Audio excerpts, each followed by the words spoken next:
আসসালামু আলাইকুম, সবাই কেমন আছেন? আজকে হচ্ছে আমি হালিমের জন্য কি কি নিচ্ছে, এটা হচ্ছে আপনার মুগের ডাল।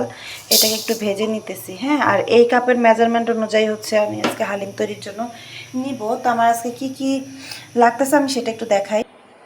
তো এখানে আমার লাগতেছে, এই যেটাকে ভেজে নিয়েছি আমি,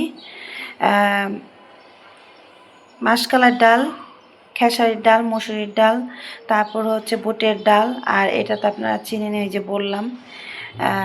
আর তারপর লাগতেছে হচ্ছে পোলা চাল। আমি সবগুলোই হচ্ছে কাপ অনুযায়ী, এই যে কাপ অনুযায়ী হচ্ছে করে নিচ্ছি। তো এগুলো সব কিছু একসাথে মিশিয়ে ব্যালেন্ডার করলেই আপনার হচ্ছে হালিমের কি কি লাগে সেই ইটার রেসিপি রেডি। ঠিক আছে, এই হচ্ছে হালিম তৈরি করতে এগুলো লাগে। তো আরেকটা জিনিস লাগে, সেটা হচ্ছে সাদা, এটা কি বলে, সাদা ভুট্টা আর কি। তো ভুট্টাও না, তো সাদা গম আর কি।